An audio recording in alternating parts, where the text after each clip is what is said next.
बिस्मिल्लाहिर्रहमानिर्रहीम। अस्सलाम वालेकुम डियर स्टूडेंट्स। आज हम जो टॉपिक स्टार्ट कर रहे हैं वो टॉपिक है nuclear transmutation. Dear student, transmutation word का मतलब है to change from one form to another form, और हमारा टॉपिक है न्यूक्लियर ट्रांसमुटेशन, जिसका मतलब है कि न्यूक्लियस एक फॉर्म से दूसरी फॉर्म में चेंज हो जाएगा। और ये बेसिकली न्यूक्लियर ट्रांसमुटेशन रेडियो एक्टिविटी से ही रिलेटेड है। तो चलिए देखते हैं कि रेडियो एक्टिविटी से किस तरह एक न्यूक्लियस एक फॉर्म से दूसरी फॉर्म में ट्रांसम्यूट हो जाता है।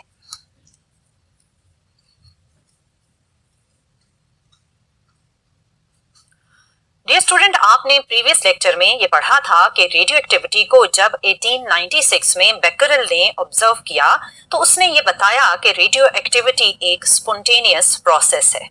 स्पॉन्टेनियस प्रोसेस का क्या मतलब है? स्पॉन्टेनियस प्रोसेस का मतलब ये है कि जब भी रेडियो एक्टिव एलिमेंट डिके करेगा तो आप ये प्रिडिक्ट नहीं कर सकते कि उस एलिमेंट का कौन सा एटम किस टाइम पर डिके करेगा। यानी जो रेडियो एक्टिव डिके का प्रोसेस है वो रैंडम है, उसमें आप बिल्कुल ये प्रिडिक्ट नहीं कर पाएंगे कि किस एटम ने किस टाइम पर डिके करना है। फॉर एग्जांपल, हमारे पास ये एक सैंपल है जिसमें रेडियो एक्टिव एलिमेंट के हमने 10 एटम्स कंसिडर किए हैं। डियर स्टूडेंट, वैसे तो रेडियो एक्टिव एलिमेंट के ऑब्वियसली जब एटम्स कंसिडर किए जाते हैं इन रियल प्रैक्टिस तो वो बहुत बहुत ज्यादा होते हैं, लेकिन हमने जस्ट 10 एटम्स को कंसिडर किया ताकि आपको बात समझाई जा सके। अब इन 10 एटम्स ने after their half life of 1 second decay करना है हाफ नंबर के अकॉर्डिंग। मेरा मतलब यह है कि इन 10 एटम्स में से कोई से भी 5 atoms after half life time decay कर जाएंगे। अगर इनकी हाफ लाइफ 1 सेकेंड है तो 1 सेकेंड के बाद इन 10 में से 5 एटम्स डिसअपियर हो जाएंगे या एक फॉर्म से दूसरी फॉर्म में ट्रांसम्यूट हो जाएंगे, एक फॉर्म से दूसरी फॉर्म में कन्वर्ट हो जाएंगे। अब स्पॉन्टेनियस वर्ड का क्या मतलब है? इन 10 में से आप ये नहीं प्रेडिक्ट कर सकते कि कौन सा एटम किस टाइम पर डिके करेगा, क्योंकि ये एक स्पॉन्टेनियस प्रोसेस है। सो कोई सा भी एटम किसी भी टाइम पर विद इन 1 सेकेंड डिके कर सकता है। आप ये नहीं कह सकते कि ये एटम पहले डिके करेगा, ये दूसरे नंबर पर, ये तीसरे पर, ये चौथे पर और ये 5वें नंबर पर डिके करेगा। आप ये बिल्कुल प्रेडिक्ट नहीं कर सकते। सो इसीलिए रेडियो एक्टिविटी को स्पॉन्टेनियस प्रोसेस कहा जाता है। जब 1896 में बेकरेल ने ये ऑब्जर्वेशंस की तो at the same time madam मारी क्यूरी और उनके हस्बैंड पीरी क्यूरी भी रेडियो एक्टिविटी पर एक्सपेरिमेंट्स परफॉर्म कर रहे थे। तो 1898 में उन्होंने 2 रेडियो एक्टिव एलिमेंट्स पोलोनियम और रेडियम को डिस्कवर किया। तो उन्होंने ये कहा कि जब भी कोई रेडियो एक्टिव एलिमेंट डिके करता है तो उसका रेट ऑफ डिके टेम्परेचर पर या प्रेशर पर डिपेंड नहीं करता। उन्होंने रेडियो एक्टिव एलिमेंट्स के डिके को रूम टेम्परेचर पर ऑब्जर्व किया और फिर उसी रेडियो एक्टिव एलिमेंट के डिके को लिक्विड हाइड्रोजन के बहुत ही लो टेम्परेचर पर भी ऑब्जर्व किया, लेकिन उन्होंने rate of decay of radio active element में कोई भी चेंज नहीं पाया। सो उन्होंने ये कंक्लूड किया कि जब भी कोई रेडियो एक्टिव एलिमेंट डिके करता है तो वो सराउंडिंग के टेम्परेचर पर या प्रेशर पर डिपेंड नहीं करता। सो डियर स्टूडेंट, ये तो था कि रेडियो एक्टिविटी किस तरह का फिनोमेना है और क्या ये सराउंडिंग के फैक्टर्स पर डिपेंड करता है। तो आपने जाना कि रेडियो एक्टिविटी एक स्पॉन्टेनियस प्रोसेस है और ये सराउंडिंग के टेम्परेचर या प्रेशर पर डिपेंड नहीं करता। सो अब चलते हैं, देखते हैं कि ट्रांसमुटेशन क्या है। जैसा कि मैंने स्टार्ट में बताया कि ट्रांसमुटेशन वर्ड का मतलब है to change from one form to another form, और न्यूक्लियर ट्रांसमुटेशन का मतलब ऑब्वियसली ये होगा कि न्यूक्लियस एक फॉर्म से यानी एक न्यूक्लियस से किसी दूसरे न्यूक्लियस में कन्वर्ट हो जाएगा while the process of radio activity.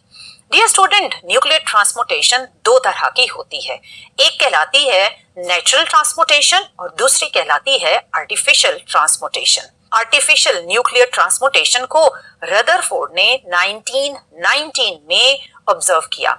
जब रदरफोर्ड ने अल्फा पार्टिकल को स्टेबल नाइट्रोजन पर फॉल किया तो नाइट्रोजन ट्रांसम्यूट हो गई ऑक्सीजन में along with 1 hydrogen atom. Dear student, इस आर्टिफिशियल ट्रांसपोर्टेशन में आप स्टेबल न्यूक्लियाई को खुद न्यूट्रॉन, प्रोटॉन या अल्फा पार्टिकल की बम्बार्डमेंट से रेडियो एक्टिव बना सकते हैं या अनस्टेबल बनाते हैं, और वो अनस्टेबल होने के बाद ट्रांसमुटेशन के प्रोसेस में आता है और वो पेरेंट एलिमेंट से ट्रांसम्यूट होकर डॉटर एलिमेंट में कन्वर्ट हो जाता है। आप सोच रहे होंगे कि पेरेंट एलिमेंट क्या है और डॉटर एलिमेंट क्या है। डियर स्टूडेंट, वो ओरिजिनल अनस्टेबल या स्टेबल न्यूक्लियाई जिसमें आप चेंज लाकर उसमें रेडियो एक्टिविटी के प्रोसेस को इनिशिएट करते हैं, वो कहलाता है पेरेंट एलिमेंट। और जब अनस्टेबल न्यूक्लियाई कोई अल्फा, बीटा या गामा डिके करता है, या वो स्टेबल न्यूक्लियाई जिसे आपने अनस्टेबल बनाया, वो जब कोई अल्फा, बीटा या गामा डिके करेगा तो वो अपने इस पेरेंट एलिमेंट की फॉर्म से चेंज हो जाएगा एक और एलिमेंट की फॉर्म में, और वो जो न्यू एलिमेंट बनता है उसे कहा जाता है daughter element. So dear student, इसका मतलब ये है कि न्यूक्लियर ट्रांसपोर्टेशन मैंने जो आपको बताया कि उसकी दो टाइप्स हैं, एक तो है आर्टिफिशियल और एक है नेचुरल।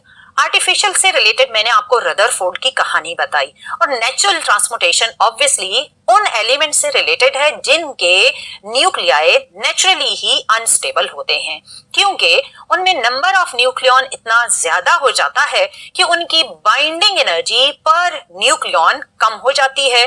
सो उस न्यूक्लियाई का जो एक इक्विलिब्रियम का स्टेज है जिसमें हम ये कहते हैं कि strong nuclear force must be equal to repulsive force. अगर ये इक्वल हैं तो आपका न्यूक्लियस, उस एलिमेंट का न्यूक्लियस स्टेबल रहता है। लेकिन जैसे ही नंबर ऑफ न्यूक्लियॉन्स इंक्रीज होते हैं, बाइंडिंग एनर्जी पर न्यूक्लियॉन कम होती है, तो ये बैलेंस डिस्टर्ब हो जाता है और वो न्यूक्लियाई डिके का प्रोसेस स्टार्ट कर देता है। और मैंने आपको प्रीवियस लेक्चर में ये बताया था कि जब डिके होता है तो अल्फा, बीटा और गामा, इन तीन रेडिएशंस में से कोई भी रेडिएशन एमिट हो सकती है। सो डियर स्टूडेंट, अगर हम ट्रांसमुटेशन को डिटेल में देखें तो नेचुरल ट्रांसमुटेशन को हम डिटेल में स्टडी करेंगे और अल्फा, बीटा और गामा डिके को अलग अलग देखेंगे कि ये पेरेंट एलिमेंट में किस तरह का ट्रांसमुटेशन जनरेट करती हैं। सो पहले हम अल्फा डिके से लिंक करते हैं ट्रांसमुटेशन के प्रोसेस को। डियर स्टूडेंट, आप जानते हैं कि अल्फा पार्टिकल हीलियम न्यूक्लियाई थे, जिसका मतलब ये था कि वो हीलियम एटम जिसमें से दो इलेक्ट्रॉन्स रिमूव हुए तो आपके पास दो प्रोटॉन, दो न्यूट्रॉन कैरी करता हुआ helium nuclei with double positive charge कहलाता है अल्फा पार्टिकल। और जब आपका कोई भी पेरेंट एलिमेंट अल्फा डिके कर रहा है तो इसका मतलब ये है कि उसके न्यूक्लियस में से दो प्रोटॉन और दो न्यूट्रॉन अलग होकर अल्फा पार्टिकल बनेंगे, और जो रिमेनिंग न्यूक्लियॉन्स हैं वो जनरेट करेंगे डॉटर न्यूक्लियाई को। सो आपने देखा कि किस तरह पेरेंट एलिमेंट में से दो प्रोटॉन, दो न्यूट्रॉन का कॉम्बिनेशन अल्फा पार्टिकल बना, और जो रिमेनिंग न्यूक्लियॉन था उसने जनरेट किया एक डॉटर न्यूक्लियस को। सो इसको अगर आप सिंबॉलिकली देखें तो लेट्स सपोज एक्स सिंबल हम यूज करते हैं पेरेंट एलिमेंट के लिए और वाई सिंबल यूज करते हैं डॉटर एलिमेंट के लिए। सो अगर ये आपका पेरेंट एलिमेंट है और इसने डिके किया अल्फा डिके के अकॉर्डिंग, तो अल्फा का मतलब है हीलियम 2 4 इसमें से रिमूव हो गया इन the form of alpha particle. तो जो न्यू एलिमेंट बनेगा वाई, जो कि डॉटर एलिमेंट है, तो उसका एटॉमिक नंबर डिक्रीज हो जाएगा बाय -2 और एटॉमिक मास नंबर डिक्रीज हो जाएगा बाय -4। सो ये तो चेंज था जो अल्फा डिके ने पेरेंट एलिमेंट से डॉटर एलिमेंट में जनरेट करना है। अगर आप इसको एग्जाम्पल के अकॉर्डिंग देखें तो लेट्स सपोज हमारे पास रेडियम एक पेरेंट एलिमेंट है जिसका एटॉमिक नंबर है 88 और एटॉमिक मास नंबर है 226। जब इसमें अल्फा डिके हुआ तो अल्फा डिके का मतलब है हीलियम 2 4 इमर्ज हुआ, और इसके इमर्ज होने से जो डॉटर एलिमेंट बनेगा उसका एटॉमिक नंबर 88 - 2 के अकॉर्डिंग 86 बनेगा और एटॉमिक मास नंबर 226 - 4 के अकॉर्डिंग 222 बनेगा। अगर आप पीरियोडिक टेबल में इस एटॉमिक नंबर और एटॉमिक मास नंबर को देखें तो वो एलिमेंट है रेडॉन। जब रेडियम अल्फा डिके करता है तो वो पेरेंट रेडियम ट्रांसम्यूट हो जाता है रेडॉन में और इमिट होता है एक अल्फा पार्टिकल। एक और एग्जांपल देखते हैं जिसमें हम लेंगे uranium 92 to 38 as parent element. इसमें जब अल्फा डिके होगा तो जो डॉटर एलिमेंट बनेगा उसका एटॉमिक नंबर 92 -2 के अकॉर्डिंग होगा 90 और एटॉमिक मास नंबर 238 -4 के अकॉर्डिंग होगा 234। अगर आप पीरियोडिक टेबल में सर्च करें तो इस एटॉमिक नंबर और एटॉमिक मास नंबर वाले एलिमेंट को कहा जाता है थोरियम। इसका मतलब है जब यूरेनियम ने अल्फा डिके किया तो वो ट्रांसम्यूट होकर थोरियम में कन्वर्ट हो गया। डियर स्टूडेंट, आपने देखा कि किस तरह एक फॉर्म से न्यूक्लियस दूसरी फॉर्म में कन्वर्ट हो जाता है वाइल अल्फा डिके। सेम इसी तरह आप ट्रांसमुटेशन को बीटा डिके में भी ऑब्जर्व कर सकते हैं। आप जानते हैं कि बीटा एक फास्ट मूविंग इलेक्ट्रॉन होता है जिसका मतलब कि इस पर नेगेटिव चार्ज है। जब आप एक पेरेंट एलिमेंट X में बीटा डिके को ऑब्जर्व करेंगे तो जो डॉटर एलिमेंट बनेगा वो कुछ इस तरह के चेंज के साथ बनेगा। लेट्स सपोज ये आपका पेरेंट एलिमेंट है X जिसका एटॉमिक नंबर है Z और एटॉमिक मास नंबर है A। जब इसमें हुआ बीटा डिके तो जो new element daughter element Y बना उसका एटॉमिक नंबर होगा +1 और एटॉमिक मास नंबर में कोई भी चेंज नहीं आएगा। अब आप सोच रहे होंगे कि इसके एटॉमिक नंबर को +1 किया और एटॉमिक मास नंबर में कोई भी चेंज नहीं आया तो ये क्या है। इसके लिए हम समझते हैं बीटा डिके को डिटेल में। Dear student, beta decay basically किसी भी अनस्टेबल न्यूक्लियाई में मौजूद न्यूट्रॉन के डिके से रिलेटेड है। लेट्स सपोज ये हमारा एक अनस्टेबल न्यूक्लियाई है। इस न्यूक्लियाई में मौजूद एक न्यूट्रॉन डिसइंटीग्रेट हो जाता है एक प्रोटॉन जिसे पॉजिट्रॉन भी कहा जाता है और एक इलेक्ट्रॉन में। ये electron in the form of beta particle nucleus से बाहर आ जाएगा जबकि जो पॉजिट्रॉन है जिसे आप प्रोटॉन भी कहते हैं वो न्यूक्लियस के अंदर ही रहेगा। ये तो है बीटा डिके।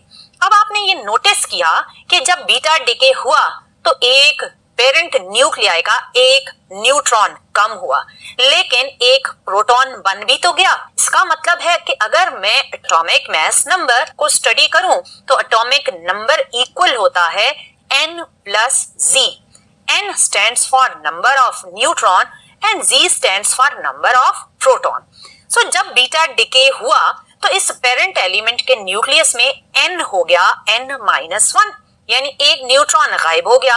लेकिन न्यूट्रॉन के गायब होने के साथ ही एक पॉजिट्रॉन बन भी तो गया। जो Z है जो कि नंबर ऑफ प्रोटॉन है वो Z+1 हो जाएगा। इसका मतलब है अगर न्यूट्रॉन एक नंबर कम हुआ तो प्रोटॉन एक नंबर बढ़ गया। ओवरऑल आपका A which is atomic mass number वो n+Z ही रहा, उसमें कोई भी चेंज नहीं आएगा। लेकिन एक प्रोटॉन के बनने से नंबर ऑफ प्रोटॉन तो वन टाइम इंक्रीज हुआ है। अगर आप एलिमेंट को लिखेंगे, न्यू एलिमेंट को लिखेंगे तो न्यू एलिमेंट में सिर्फ और सिर्फ नंबर ऑफ प्रोटॉन के इंक्रीज होने की वजह से Z+1 हो जाएगा but A will remain unchanged। A is the atomic mass number। इसीलिए जब आप generalised equation for beta decay लिखते हैं तो अगर X आपका पेरेंट एलिमेंट है, जब वो बीटा डिके करेगा तो जो न्यू डॉटर एलिमेंट Y बना था उसमें जस्ट आपने Z+1 किया था और A को आपने अनचेंज्ड ही रखा था क्योंकि एक प्रोटॉन एक्स्ट्रा बना Z+1 हो गया। लेकिन एक प्रोटॉन बनने के साथ साथ एक न्यूट्रॉन गायब भी हो जाता है n+Z वाला फैक्टर अनचेंज्ड ही रहा। ये तो था कि बीटा डिके जर्नली अगर आप इक्वेशन की फॉर्म में लिखें तो किस तरह लिखेंगे। अब एक प्रैक्टिकली एग्जांपल देखते हैं कि बीटा डिके थोरियम में अगर हो रहा है तो किस तरह होगा। लेट्स सपोज डियर स्टूडेंट ये थोरियम न्यूक्लियाई है जिसके पास है एटॉमिक नंबर है उसका 90 और एटॉमिक मास नंबर है 234। जब इसमें हुआ बीटा डिके तो बीटा डिके में इसका एटॉमिक नंबर 90 प्लस 1 हो जाएगा विच इज 91 और एटॉमिक मास नंबर में कोई चेंज नहीं आएगा, वो रहेगा 234। सो इस एटॉमिक नंबर और एटॉमिक मास नंबर 91 234 को अगर आप सर्च करें इन पीरियोडिक टेबल तो ये है प्रोटैक्टिनियम। सो इसका मतलब है जब थोरियम डिके हुआ बीटा डिके के अकॉर्डिंग तो वो थोरियम ट्रांसम्यूट हो गया प्रोटैक्टिनियम में एक न्यू डॉटर एलिमेंट में। सो डियर स्टूडेंट, अगर आप अल्फा डिके की दोनों इक्वेशंस और बीटा डिके की ये वाली इक्वेशन देखें तो इन सब इक्वेशंस में आप राइट साइड का चार्ज नंबर अगर देखें और लेफ्ट साइड का चार्ज नंबर देखें तो राइट हैंड साइड और लेफ्ट हैंड साइड इन सारी रिएक्शंस की सेम चार्ज नंबर कैरी कर रही है। सो इसका मतलब ये है कि आपके चाहे अल्फा डिके के अकॉर्डिंग प्रोसेस हो रहा है या फिर बीटा डिके के अकॉर्डिंग प्रोसेस हो रहा है तो हर रेडियो एक्टिव डिके में चार्ज नंबर कंजर्व रहता है। सो डियर स्टूडेंट, अब तक आपने अल्फा और बीटा डिके से लिंक्ड ट्रांसपोर्टेशन को ऑब्जर्व किया। अब देखते हैं कि गैमा रेडिएशंस में ट्रांसपोर्टेशन का प्रोसेस किस तरह होता है। आपने ये पढ़ा था डियर स्टूडेंट के गैमा रेज बेसिकली ऐसी एनर्जी रेडिएशंस हैं जो कोई चार्ज नहीं कैरी करती और ना ही कोई मास कैरी करती हैं। सो ये chargeless massless gamma particle high energy radiations हैं। So dear student, actually gamma radiations में ना तो कोई न्यूट्रॉन ना ही कोई प्रोटॉन डिके हो रहा होता है, बल्कि गैमा रेडिएशंस किसी भी न्यूक्लियस में अगर अल्फा डिके हो रहा है या बीटा डिके हो रहा है तो उसके साथ साथ साइड बाय साइड एग्जिस्ट करती हैं। क्या मतलब मेरी इस बात का? होता यह है डियर स्टूडेंट कि जब कोई न्यूक्लियस अल्फा डिके करता है या बीटा डिके करता है, इन दोनों में से कोई भी एक अगर प्रोसेस होता है तो इन प्रोसेस में बहुत हाई एनर्जी रेडिएट होती है और वो न्यूक्लियस उस एनर्जी को एब्जॉर्ब करके एक्साइटेड न्यूक्लियस बन जाता है, जिसे आप अनस्टेबल न्यूक्लियस भी कह सकते हैं। ये बिल्कुल वैसे ही है जैसे किसी एटम पर अगर कोई एनर्जी फॉल करे और उस एटम के इलेक्ट्रॉन्स लो एनर्जी स्टेट से हायर एनर्जी स्टेट में चले जाएं, तो वो एटम कहलाएगा एक्साइटेड एटम या फिर अनस्टेबल एटम। वो इलेक्ट्रॉन फौरन ही उस एक्साइटेड स्टेट से ग्राउंड स्टेट की तरफ जंप करेंगे और उस एब्जॉर्ब्ड एनर्जी को इन the form of radiations emit कर देंगे। बिल्कुल ऐसा ही न्यूक्लियस में भी होता है। जब अल्फा या बीटा डिके हुआ तो इस प्रोसेस में जनरेट होने वाली हीट एनर्जी को वो न्यूक्लियॉन्स या न्यूक्लियस एब्जॉर्ब करके एक्साइटेड न्यूक्लियस बन जाता है और ये एक्साइटेड न्यूक्लियस जब इस एब्जॉर्ब एक्स्ट्रा एनर्जी को री एमिट करता है तो एमिट होती हैं हाई एनर्जी गैमा रेडिएशंस। सो इसका मतलब ये है कि जब किसी भी न्यूक्लियस में गैमा डिके होता है तो उस न्यूक्लियस के ना तो चार्ज नंबर में कोई चेंज आता है और ना ही उसके एटॉमिक मास नंबर में चेंज आता है। सो सिर्फ और सिर्फ वो एक्साइटेड न्यूक्लियस डी एक्साइट होकर अपनी ग्राउंड स्टेट या स्टेबल स्टेट में वापस आ जाता है। सो इसको जब हम रिएक्शन के अकॉर्डिंग लिखते हैं तो इसकी जो इक्वेशन है वो कुछ इस तरह लिखी जाती है, XZA स्टेरिक। इसमें जो स्टार का साइन है वो एक्साइटेड न्यूक्लियस को इंडिकेट करता है। सो इसमें जब गैमा डिके हुआ और इस एक्साइटेड न्यूक्लियस ने अपनी एक्स्ट्रा एनर्जी इमिट की in the form of gamma rays तो ये सिंपली चेंज हो जाएगा एक स्टेबल न्यूक्लियस में, लेकिन इसकी कोई भी एटॉमिक या मास नंबर में चेंज नहीं आएगा, ये ओरिजिनल न्यूक्लियाई ही रहेगा। सो जब गैमा डिके होता है तो पेरेंट एलिमेंट से कोई न्यू डॉटर एलिमेंट नहीं बनता, वही एक्साइटेड पेरेंट एलिमेंट एक स्टेबल डॉटर एलिमेंट में कन्वर्ट हो जाता है, लेकिन कोई भी उसमें एटॉमिक नंबर या एटॉमिक मास नंबर में चेंज नहीं आता। सो डियर स्टूडेंट, ये तो थे आपके 3 अल्फा बीटा और गैमा रेडिएशन से related different transportation reactions. So dear student, आज के लिए इतना ही। आने वाले लेक्चर में मजीद देखेंगे कि ये अल्फा बीटा और गैमा रेडिएशंस जब किसी मैटर के साथ इंटरेक्ट करती हैं, मैटर का मतलब है सॉलिड, लिक्विड या गैस के साथ इंटरेक्ट करती हैं, तो ये तीनों रेडिएशंस किस तरह इंटरेक्ट करेंगी, लेकिन ये हम स्टडी करेंगे आने वाले लेक्चर में। टिल देन, अल्लाह हाफिज।